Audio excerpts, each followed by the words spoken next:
Di sini saya akan menjelaskan bab 1.3 nomor 18.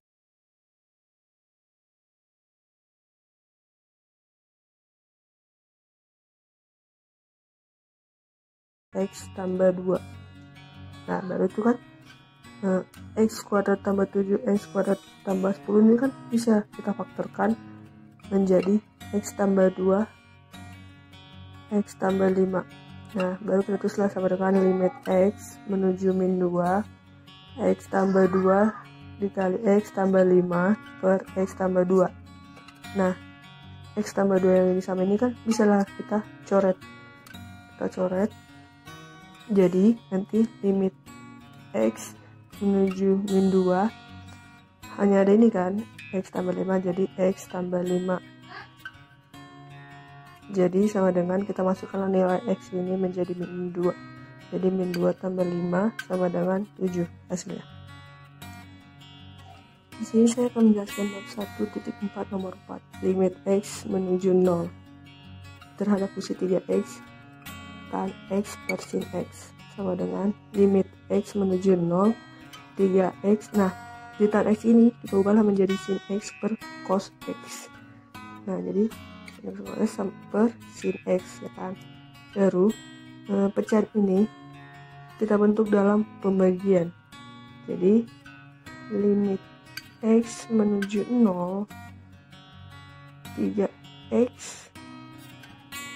sin X per cos X dibagi sin X.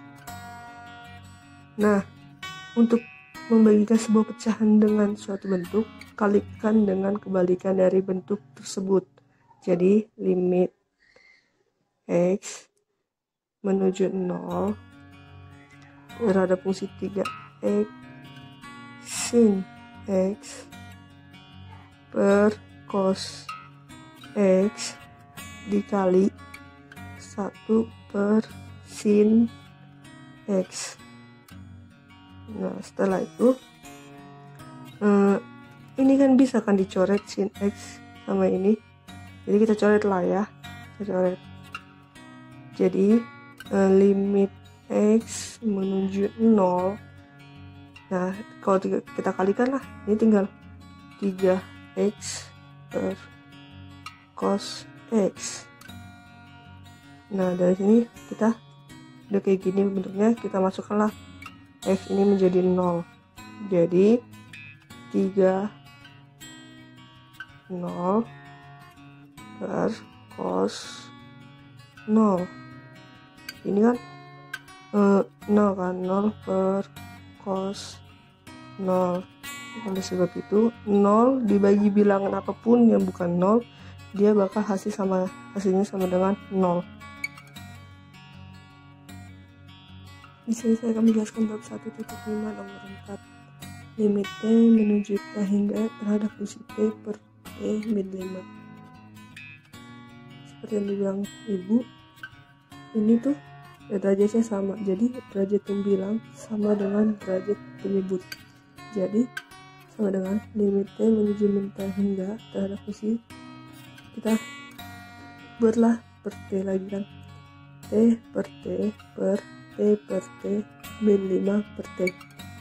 Nah, dari situ kita tulis lagi limit T menuju min T hingga T per T itu kan sama dengan 1 per T per T 1 min dikurang 5 per T, tetaplah kita tulis 5 per T.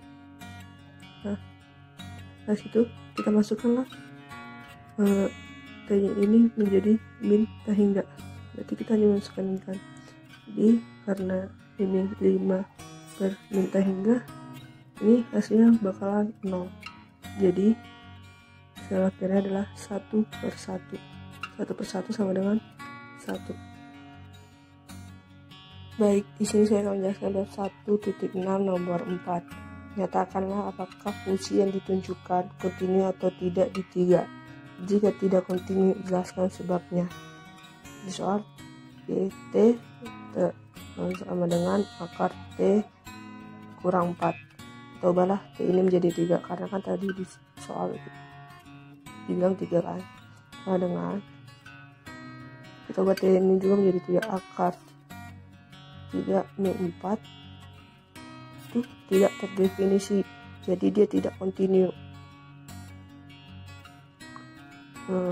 Kenapa dia tidak kontinu? Karena dia tidak nol. Kalau kontinu itu kan dia harus ada hasilnya, sama dengan pokoknya hasilnya dia harus 0. Kita bikinlah contohnya G, contohnya G 3 sama dengan kayak gini lah contohnya kan, G X sama dengan X kuadrat min 9. Nah di sini kan kita buat 3 pangkat 2 dikurang 9 dengan 9 pangkat 2 kan ini 9 kurang 9 kurang 9 kan sama dengan 0. Nah jadi inilah disebut 0, itulah disebut dia kontinu, harus 0. Ini kontinu, jadi dia harus 0. Kontinu itu harus 0. Kalau dia hasilnya enggak 0 berarti dia tidak kontinu kayak ini.